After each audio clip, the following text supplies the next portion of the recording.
All righty, welcome to Beaverdale Books. Are you excited to see Heather? And how many Hawkeye fans do we have here? How many State fans? Yeah. I was How many Snow fans? Just that you're still here, so thank you for coming. My name's Jan Kaiser, and since I do the events here, I got to do a little advertising.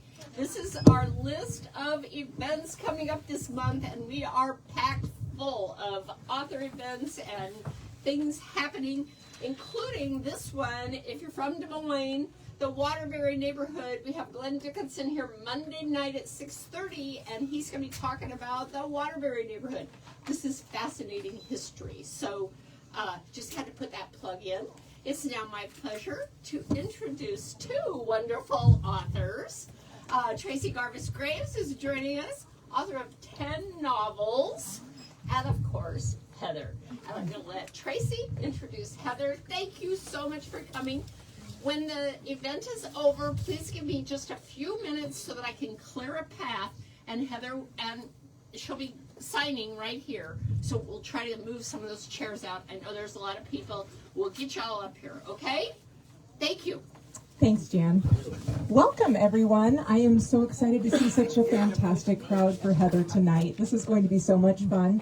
I'm going to read a short bio, and then Heather and I are going to have a spoiler-free discussion of the book, and I've prepared a lot of questions that I can ask her so we can find out some things that she wants us to know about the book that aren't spoilers, and also some questions about your writing process, what's up next, and then just a few more. Is this good? Yeah, you're getting feedback. Okay. And then I want to leave plenty of time for audience questions. So, Jan, maybe if you can signal me when we get at the half-hour mark. Yep. I want to make sure there's enough time for that. And then, like Jan said, Heather will be signing books afterward.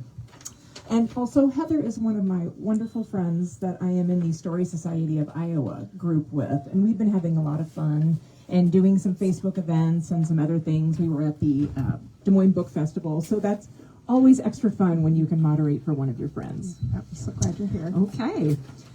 Heather Gudenkauf is the Edgar Award-nominated New York Times and USA Today best-selling author of 11 novels, correct?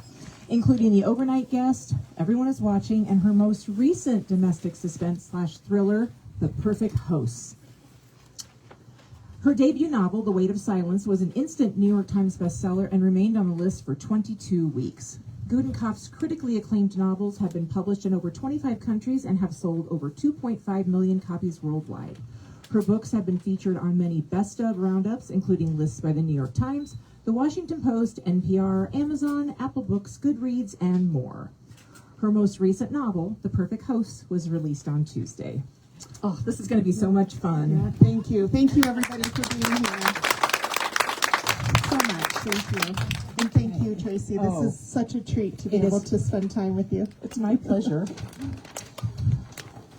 Like I mentioned already, because of the nature of the book, I don't want to spoil it for everyone. I have devoured it myself, and it was absolutely fabulous. And as I was reading it, I kept thinking of things I wanted to ask her and realizing that I wouldn't be able to. So, since this is a no-spoiler discussion, Heather, why don't you tell everyone what you want us to know about The Perfect Host? Yes, so it is the story of Madeline and Wes Drake. They are a married couple who live out west in Montana, Wyoming. I was just in Montana, that's why I got Wyoming. And they live on this gorgeous horse ranch. They own a lot of land. They're pillars of their community. They're the perfect couple. And they're expecting their first child. And they decide to host a gender reveal party for 200 of their closest friends with the theme of pistols and pearls. And as the guests gather and there's champagne, Reba McEntire is on her way to come and perform. There's a rodeo going on. During the big reveal, something happens, and one of their guests meets an untimely demise. And that's the opening of the book. And then from there, the readers get to discover what happened, why, and enter Jamie Saldano, who is an ATF agent who is tasked with leading the investigation into what happened on the ranch. And he also has secrets of his own. And he has a history with the area from his childhood. And so he has a lot of ghosts that he's chasing down. I have to brag for a minute about Heather, because when I read the first chapter of the book, I thought to myself, I even put it in my notes because I was taking notes, this is the best first chapter I've ever read. Oh, geez. It was true. You'll see that. When you are reading it tonight or whenever you start the book, remember my words. You will finish that and be like, I mean, did you call your husband in and be like, you have to read this right now? This is genius. I did not. I did not. That was a missed But what I opportunity. do with my husband is I'll call him in when I'm working. I'll say, can you lay in the hallway here, like in the doorway, like lay down. I just have to get this angle right as I'm writing this scene of a dead body. And so he does other things for me. That's, he's a good egg. It was truly amazingly done. It is so hard as authors, and I don't know if this is what your process is like, but the first chapter, you really have to nail that first chapter, because that first chapter has to work. And it has to work for everyone that's going to read that book, starting with your agent and your editor and a bunch of other people that are going to read it before it gets to the readers. And that's where you can sometimes get the feedback of, this isn't you're starting your novel too late, or you started it perfectly. And the way that you were expertly able to weave through the setup and letting us know who was important and who we needed to pay attention to was just amazing. I mean, I cannot praise you enough for that. And I'd love to say that happened very organically right away, that opening scene, but that was actually initially like 3 chapters in. And then you realize, like, okay, this is a thriller. I need to move this up and then rework the other chapters and fit them in a little bit different way. So it's definitely a process. Well, that's something that just shows, though, your author instincts and how good they are, because you, instead of, maybe not having that chapter moved up, you identified that you needed to move it up, which was just another reason that it was so strong. It just opens with a bang. I mean, it is just so, and there's just all kinds of emotions and things, and it just ends perfectly. And then there's an analogy that you used, I don't think it's going to be spoilery, with the pink snowflakes. Oh, yes. And it was just, I just had to keep reading that line, because it was so evocative and so perfect for what you were describing. It was just, the whole scene, the whole chapter is very evocative. You're going to love it. Thank you. You're welcome. You're known for setting your books in Iowa. Yes. But not this time, except for the mention of Lone Tree, which gave me a little, oh, there it is, Lone Tree, Iowa. Could you tell us about your decision to not set the book in Iowa this time? Yeah, so if you've read me, you know that I love setting my books in Iowa. I love writing about Iowa. And I had to step out. Again, I did the same with Everyone Is Watching, but I had flashbacks into Iowa for that book. But I needed Madeline to be really isolated from what she knew really well and who she knew really well. And so I thought, well, I'm going to take her completely out of her home state into this remote horse ranch where she is an outsider in this community, even though she's married and has lived there for a few years. She's a fish out of water, and she lives, in the shadow of the mountains, and it's beautiful. It's gorgeous, but it's very isolated, and it just kind of emphasizes how alone she really is in the world. It really helps the storyline to see kind of where everybody's decision making comes from and how she could be in that situation and how that isolation played into everything that happened. Yeah, and I decided Lone Tree. So if you're wondering why in the world did I pick Lone Tree, and usually I typically make up names of towns, but Lone Tree, it's a perfect name for a ranch, I thought, for sure, and that isolation again. But also, in a weird roundabout story, my family's from South Dakota, and that's where my older brothers and sisters spent a lot of their early years in. I spent most of mine in Iowa, but in a roundabout way, my great-great-grandfather and a few of his relatives are buried in Lone Tree. And we didn't find out about that until my sister moved to that area. And then we were able to go to the... So I just wanted to kind of bring it full circle there and, Yeah, and that's fantastic. I mentioned an Iowa town that I had a connection to. Was it hard for you to not set a book in Iowa? Did you feel some emotions over that? I did. I love writing about Iowa. I just think, people overlook us sometime as how beautiful our state is, and I, even though I write scary things and maybe people don't want to come because of that, but I also try with the beauty of our state as well. So it was hard, but for the story and for the character, it made the most sense. It really did. And I was reading one of your interviews today, and you had mentioned something about what you just said about how we're a flyover state, and people don't really realize that a lot of stuff goes on here. There's wonderful premises that you can have for a book just based on Iowa. Yeah, for sure. We have, of course, the beautiful fields. We have cave systems. We have the Mississippi, the Missouri River, rolling hills, bluffs. Yeah, a lot of really good locations, a lot of picturesque, pretty locations. You've already touched on this a little bit with the Jamie Saldano storyline, but this book does have more than one storyline. It does have one that's in the present, that's very much between Wes and Madeline Drake and everyone that's involved in the opening scenes. But then we also have this storyline from the past, and I love books that do that, and it was very expertly interwoven. What aspect of writing the book gave you the most frustration? Was it trying to make both of those dual timelines and plots work together?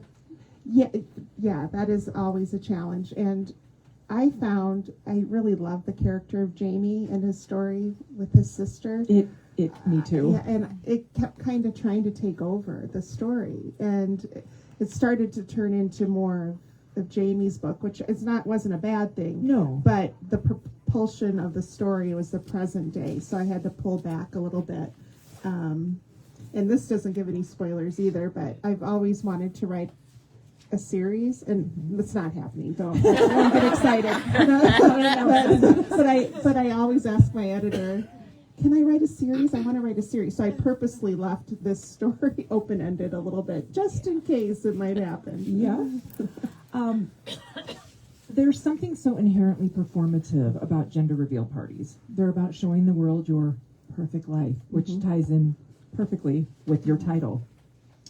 Was exploring the tension between what people show and what they hide instrumental in drawing you toward this premise? Yeah, very interesting. And I typically get my ideas for my books from the news. And it seemed like a few years ago there were a lot of news stories about gender reveal mishaps, and some with really devastating consequences. And I think out west there was a situation where like thousands and thousands of acres of land that was burned down, and a firefighter died, and there's been other examples of that. And then there's the whole debate on, should we put this much energy into whether a child is a boy or girl, male or female, whatever, when we just, everybody just wants a healthy child, right? A healthy child. But it just seems to take on a life of its own. And I spent, so I thought that would be a really interesting premise, to take something that's supposed to be very happy and joyful, and then you come back around and like, something not good is happening. And then, part of my research is to go online and watch all the gender reveals on TikTok. And how, they're like weddings, they have gowns, they have explosions, it's wild. It is wild to see. And kind of funny. It's kind of absurd in a way. And that's why I did the over the top. Like, what else can I throw into this party? This gender reveal party. So it was really fun to plan it. I bet that premise would lend itself so naturally to so many things that you could do, because they are often over the top, and sometimes you can sort of, if you watch them, because I watch them too. Yeah. Sometimes you can learn a lot about the couple by watching what happens at the gender reveal and how each person reacts and things like that. So there's lots of fodder there that you can plumb for many stories. Right. When writing a domestic thriller, how do you determine how bad things are going to get? And do you ever, or have you ever, had to rein yourself in? Yeah, that's a great question. for a long time, my editor would say, go darker, go deeper, go darker. You're too nice. Go deeper, go darker. And I would, but it's hard because you kind of fall in love with your characters, most of them, and you don't want these really horrible things to happen. But for the story, sometimes you need to do that. But I think I've told this story before. But for the overnight guest, I was just finishing up. I was getting close to getting done, and I had that panicked moment. Do you ever get that when you're writing? You're like, oh my gosh, every time. This is like, nobody's going to like this. It's not fast paced. And so I started killing people all over the place. Like there's a dead body here, and there's a dead body here. And Did your husband come in and show you how to oh, yeah. And I turned it into my editor, and she's like, Heather, what happened? And I'm like, I don't know. It's just like, can you pull it back a little bit? So I've had both. I've been pushed to do it, go darker and rein myself in. So it is a very fine line. That's delightful. Yeah. What character did you bond with the most, and what character was hardest to write? Yeah, there's a few. I think, Madeline, just in the sense that she's from Iowa, and I wanted to bond with her. I say I'm a fake cowgirl. In another life, I would have liked to have ridden horses. I've been on a horse like 5 times. I mean, but I love horses. I love the idea of it. And it was so much fun to research. And so I think I really connected with her. And it brought me back to the time when, I was expecting my kids. And so it was fun to step back into that. As for the characters that were a little bit harder, there are a couple. There is Melly, who is kind of an interloper in the story. She's young. She has a real edge to her. Yeah, I liked her character. Really, and she was fun to write, but she has an edge. And she was the only character who I wrote in first person because her voice was so unique and sassy. Yes, that jumped out at me. I love when authors do that because it signals to me that, hey, there's a difference in the point of view here is being told in first person instead of third person. That was really genius. I liked that a lot. And the other one that was a little tough was Lucy, and I'm not going to tell you will that be a spoiler if I tell who she is? Yes. Yeah. Okay, Yeah. so no, I'm not going to say that. So after you read it, I'll tell you why. But she was a little bit challenging too, just in a good way, because she was kind of mean. Yeah. I can see. Yes. Yeah. Was there a line or scene that you almost cut, but you were so glad you didn't? Oh gosh, that's a hard question. I have so much that gets cut. There's that I cut and wish I didn't. No, that you almost cut. Almost cut. But you're so glad you didn't cut it. Yeah, no, typically I can't think of one of those because typically my stuff gets cut, not added in, typically.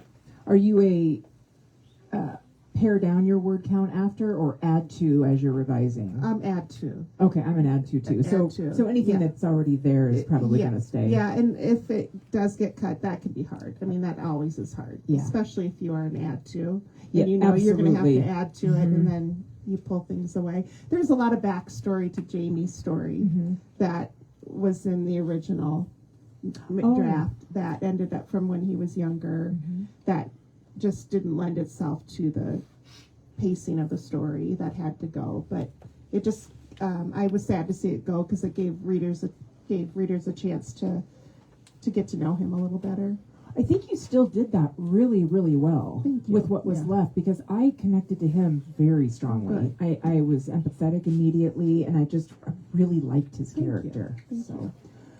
What is something in the book that readers might think is fiction but is actually true? Ooh. And you may not have anything that matches that question. Oh, okay. I know. So for the book,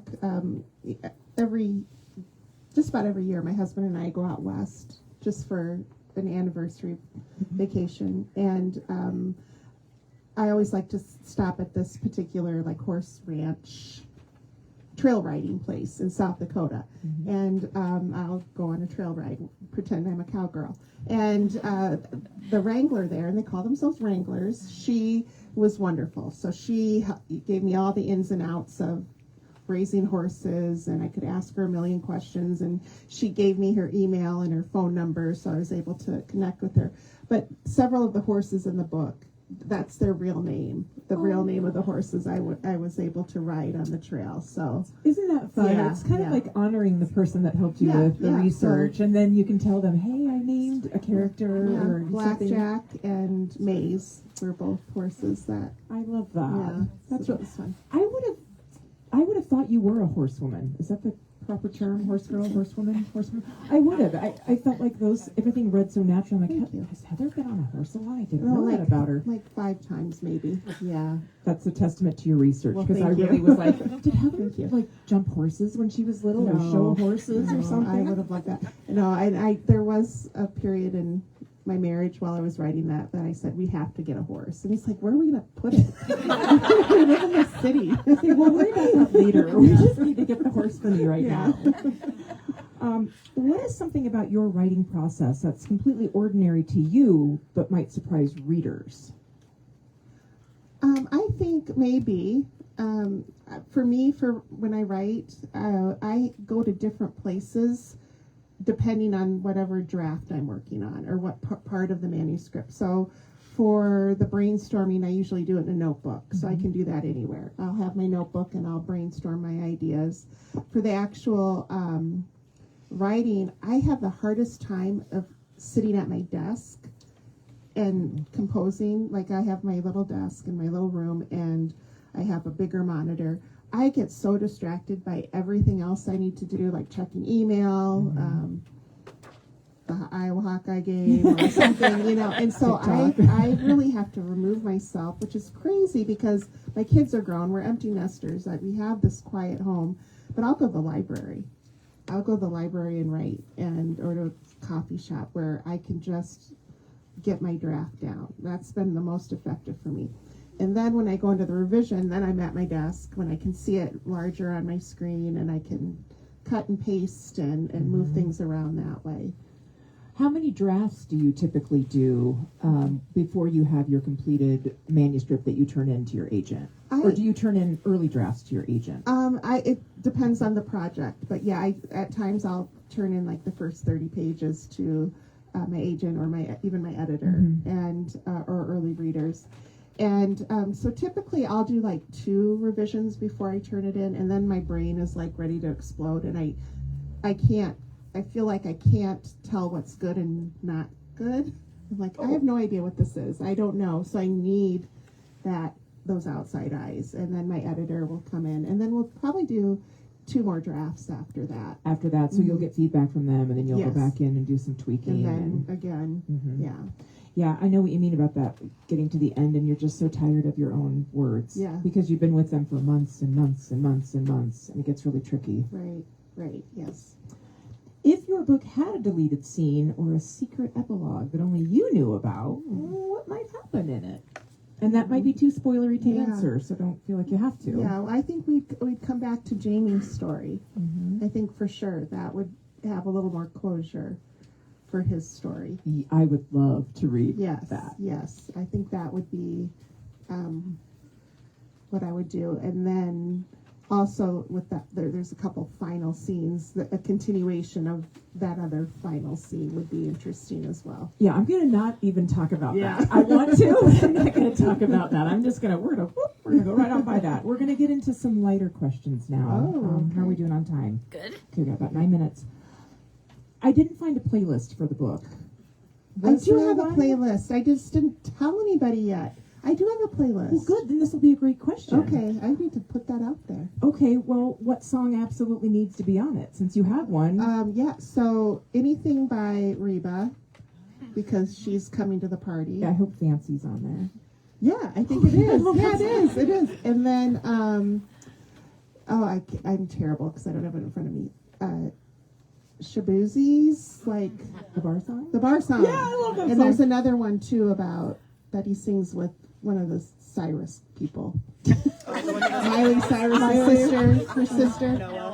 Noah. Yeah. So there's and I'm not like this huge. I mean, I like country music, but I really not like. But it just needed to be for this story, so I listened to a lot of it, and that was really fun. That I love making. There's a lot of playlist. cowboy framed songs in the playlist. I will get that out. Thank you for reminding me. Oh, that yeah. was on my list. I'd love to. Is it on Spotify? Yes. Oh, I'd love to play that. Yeah. Yeah, I would absolutely love that. This is along the same sort of lines. If the book had a signature scent, like a candle or perfume, that would capture the book's vibe, and I have an answer to share with you when you're done. I can't wait. But what would it be? Okay, what comes to my mind right now is bourbon, cotton candy, and maybe like hay. Oh, those are really good ones. I don't know what that would smell like altogether. What was yours? I was going to suggest Tom Ford ombre leather. It's a perfume. It's Tom Ford's one of my favorites. Oh, like real perfume. Okay. It's got notes. It's warm and spicy, woodsy, and it's got notes of black leather, violet leaf, and cedarwood. Oh, that sounds good. And the whole time I was reading the book, I kept thinking of the show Yellowstone, a show that I don't watch, but I was like, this is so Yellowstone coded. Yeah. A show that I don't watch, Yeah. but I've seen enough clips. I think this is the vibe that I feel. Yep. So whiskey, cognac, Yep. leather, those are the things that were popping into my I brain. love that, yeah. And the violet, too, because, Absolutely. Yeah. I mean, there's just a lot of wildflowers in the book. Okay. Okay, this one's a little bit silly. Okay, that's okay. If someone had filmed the Drake's gender reveal and posted it online, what do you think the comments section would look like? Oh, they would get skewered. They would get absolutely, people would be like, oh, are you kidding me? This is so over the top. What a waste of money. What a waste, and rightly so. Yeah. I mean, rightly so. And I think they would get skewered. I think the over-the-top nature of the gender reveal that the Drakes have is just perfect because it perfectly encapsulates how over-the-top it was. Yeah. And also, without spoiling anything, kind of the different things that were going through characters' heads, Madeline specifically, about how she felt about that. Because at the end of the day, the gender reveal is it's the mom finding out the gender. It's the dad too. Yeah, It's a really, it's an intimate moment to share with people. Right. And because they have gotten, kind of big, and with social media, you can put it online and everybody can see it. So Right. And I think the difference, and I think if people want to do gender reveals, they do them. That's great. But I think typically it's with people that are really your core group, even if they do videotape it and put it online. But for the Drakes, it's a show. Yes, It's a show. They don't really care about the other people who come. They just want to put on this big show for their neighbors and the community. Yeah. those interpersonal dynamics between the Drakes and their neighbors and some of the other characters you're introduced were really interesting to me as well, because people do have different opinions about what was happening. Right. If Madeline Drake walked in the door right now, what would she think about this gathering? Oh, I think she'd be, she'd love it. I think she would, she'd be a little shy, I think, about it. Mm-hmm. She would be a little embarrassed because we're talking about her gender reveal party and she wishes nobody would have known about it and it would have never happened, I would say. Yeah. She'd rather be with her horses. Yes, and she's just struck me as a woman who would be delighted by a gathering of people talking about books, because she's such a down to earth.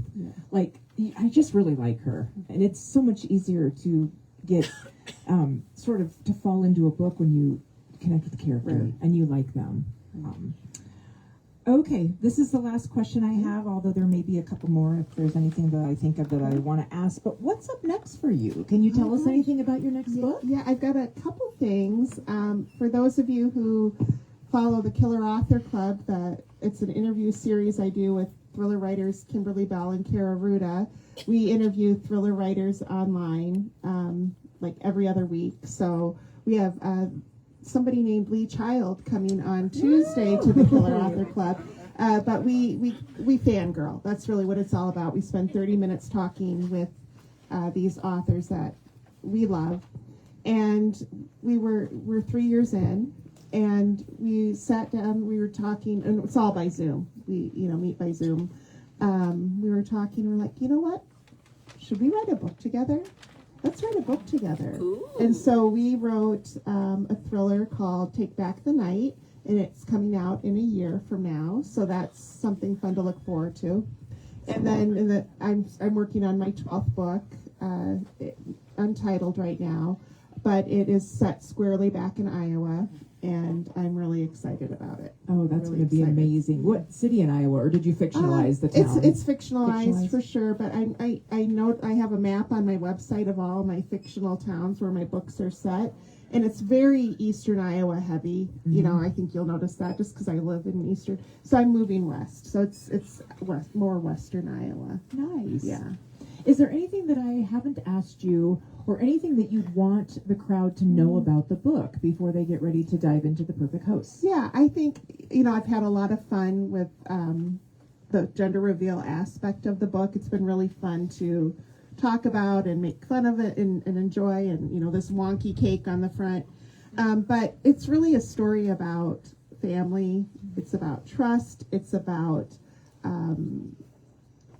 who you spend your life with. It's who you surround yourself with. And I think so. Yes, on the surface it's this crazy gender reveal, but it's about secrets and loss and people just really trying to find their place in the world.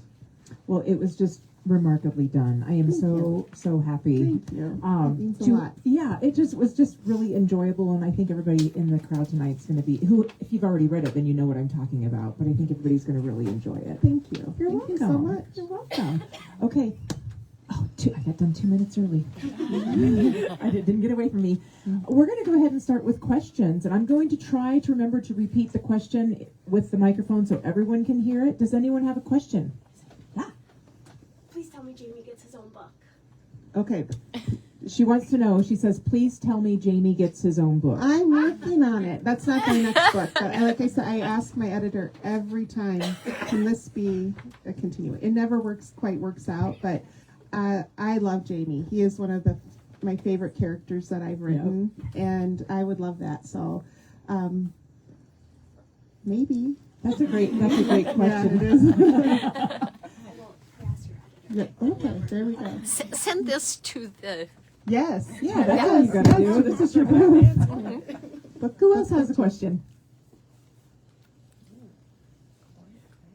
Okay, somebody's got to have a I want question. to. I want to talk about the title. How did you come up with the title, I or would did love you? to say that I can't come up with my titles. My titles never make it on the cover of a book. Very rarely. I'm terrible at titles. I didn't even title this book. It was like book 12. And then one of the first titles my editor came up with, and I loved it. She thought, what about the big reveal? And I thought that would have been a fun one too. But then it really, it's more than this gender reveal. It's about this couple. It's about their marriage. It's about their life together. And so The Perfect Host just kind of seemed perfect. It is. So It's perfect. Yeah. But I'm terrible at titles. It's harder than writing a book.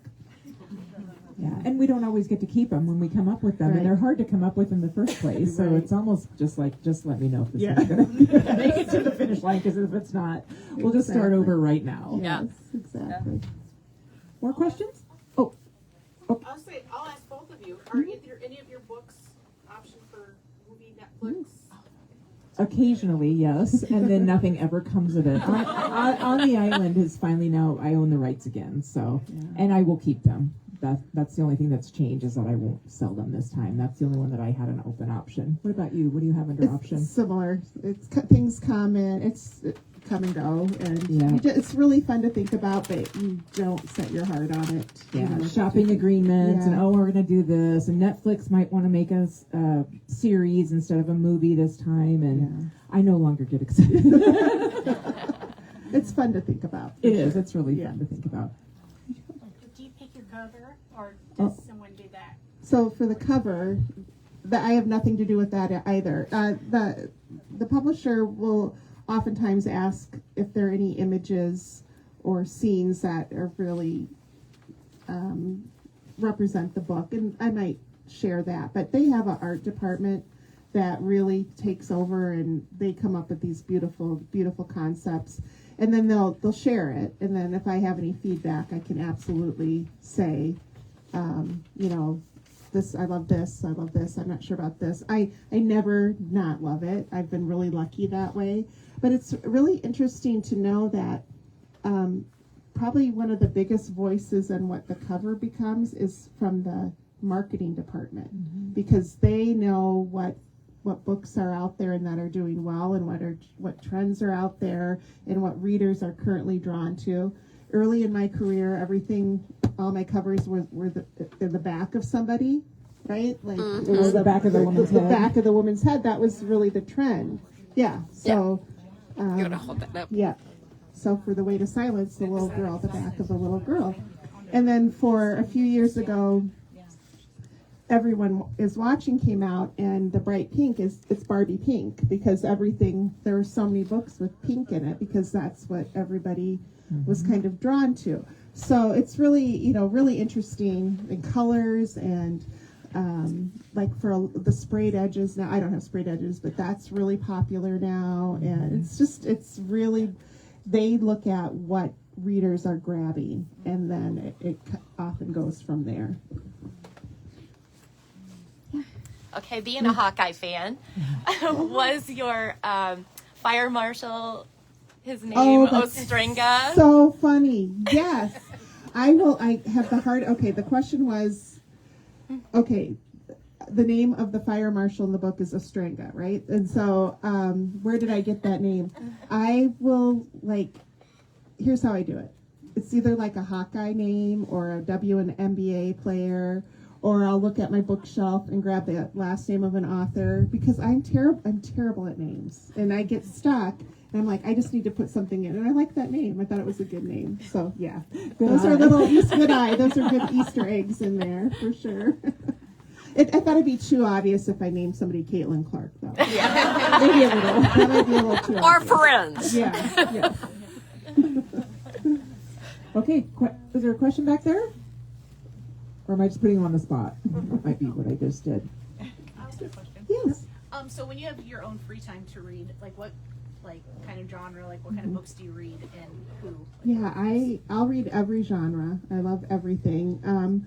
But I am drawn to thrillers and mysteries, and with Killer Author Club, we read all the books. But I have so many that I love.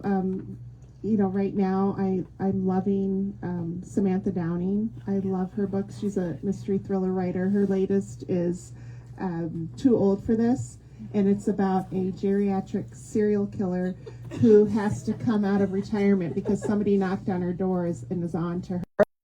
But it's so witty and so funny. Nicole Bart here, who was here the other day, her newest one is fantastic. Where He Left Me, so good.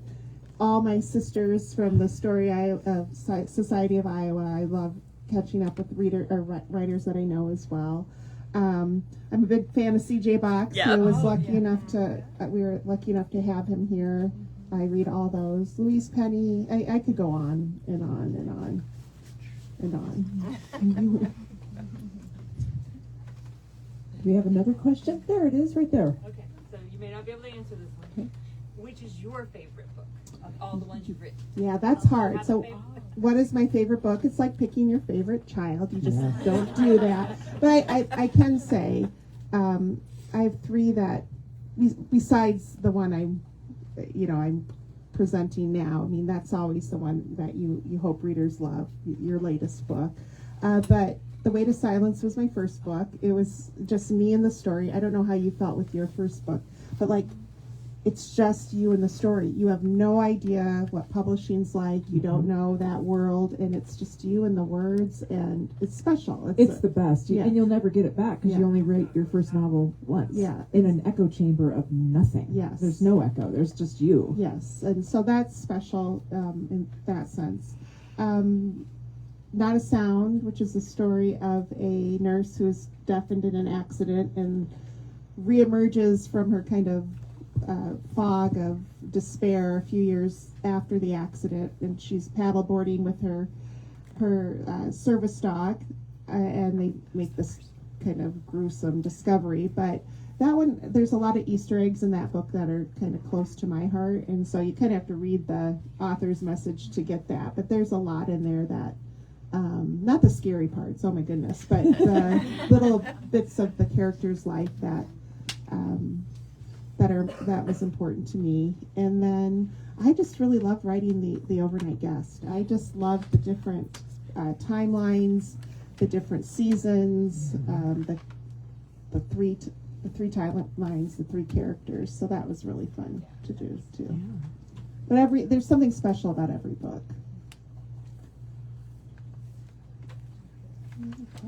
Other question? Don't be shy. No? Oh, there's, okay, hold up. Let's all get hers and then I'll grab you, okay? Go ahead. Other than when you moderate, do you go to author signings? Whenever I can, I do. I really like to. And now that my kids are grown and there's a little more time, it's easier for me to do that, but I do. I love to hear the inner workings of my fellow authors and where they get their ideas and their processes. So It's important because most of us write in such isolation because Right. we don't have coworkers we can pop by their desk and chat for a minute. So Right. it's really nice when we get a chance to go to our friends. Even though they're our author friends, they're still Yeah, our friends, right. but we still enjoy seeing their presentations. Right, I love absolutely. going to, and I especially love going to signings where it's not my signing because then I just get to observe and enjoy it. So, for sure. Yes. yeah. Okay. Yes. Do you have any exercises or tricks that you do when you have writer's block, or do you just step away for a bit and then come back to it? You want me to repeat that question? She's asking if Heather has any methods for combating writer's block, or if she just walks away for a while. Yeah, I tend to get up out of my desk or wherever I'm at and walk away for a while. And literally go for walks with Lolo. I mean, and that really seems to loosen things up for me. Because it's just it's a puzzle, and it's just a matter of figuring out that puzzle, and you can't force it. You can't force the knots out of that puzzle. And so sometimes it takes a while, sometimes it happens in the shower or in the middle of the night. But Folding laundry is a good one. yeah, it is. It's like you almost have to let go of it for a bit for it to become clearer for you. And I find stepping away is really, really important for that. Anybody else? I would like to interject something that Heather and Tracy and Nicole, they are known, they have reputations for supporting new authors, other authors. They are wonderful. Heather especially, she calls me and says, hey, you want to have this author come? And she promotes Beaverdale Books. They all do. I mean, they are some of our biggest fans, and we are their biggest fans. We're pretty sweet on Beaverdale Books. Yeah, for sure. And I mean, we're all book people, and I have to say, like, the writing community, in my experience, has been so supportive of me and my world. And people want writers to be successful. We want them to, come to events and have people show up and We know how hard it is. Yeah, I've been there where no one has showed up, or 2 people in Memphis and they weren't sober at all. Yeah. Or you're sitting at the table and then people are walking by and they're like, oh, excuse me, I need to reach over and get something. So we know it can be a very lonely. It's very fun. We love what we do, but it can be kind of overwhelming and lonely at times. And very inconsistent. You just never know what you're going to get. Yeah. So yeah. this is great. This is fantastic. This is wonderful. Yeah. Do we have more questions? I feel like we're just getting warmed up. There we go. We have another one back there. Yeah. Do you ever model a character after someone in real life that you want to become a victim? I have 2 stories about this. I always say no. I've always said no. But there is one character I did that you're the only people who know it. But it was for The Way to Silence, and there's a scene with Callie when there's a substitute teacher. It's a tiny scene, and the teacher's mean to her. I mean, like, awful. And this is a little girl who doesn't speak. That actually happened to one of my students from one of my substitute teachers that I had. And I still think about it. It's like, because teachers are great. I love teachers. I was a teacher. but one interaction can just really set a child's course in the wrong direction. And I remember going to the office when I came back, and the child told me, and I'm like, oh my goodness, I'm so sorry that happened. And I went to the office, I'm like, this person can never come back to my classroom again, can never. And I felt like people would know. And I was like, I was so worried about it because I didn't want to hurt anybody. I didn't, you know. But I don't know how she would have known. My hair is doing weird things. Yeah. So that's a true one. One that wasn't true, it was for the bad person in Not a Sound. We have a family friend who was convinced that they were the bad person in that book. And I kept saying, no, it's not you. It's not. And they were like, I think it is. And I'm like, it really isn't. And it really wasn't. So sometimes people think, how about you? No, I stay far away from that. Good idea. I do use all my close friends and family members' names, and so that's become kind of a contest between them. Of, are you in that one? I was in that one. Yeah, I like that. Yeah. But no, I stay far away also because I'm afraid somebody will think it's them and it's not. Right. It's a rocky slope. Yeah. I think most authors kind of shy away from that because we don't want the repercussions. Right. Okay. Shall we sign some books? Yeah, if there are no more great. questions, Heather's got all kinds of books here that, do you want everyone to go up to the counter first? It doesn't matter. Or A lot of does it people go have their after? books, and they've got books back there, and we've got books here, and we've got some of her back And stuff can I too. ask a favor? Can I get one picture if anybody who has a book to hold it up and we can get Oh, that's a good idea. so maybe can we try and do one more selfie? Can you get it? Okay, hold up your book and say Beaverdale. Beaverdale. I did it. Did I do it? Okay, one more. All right.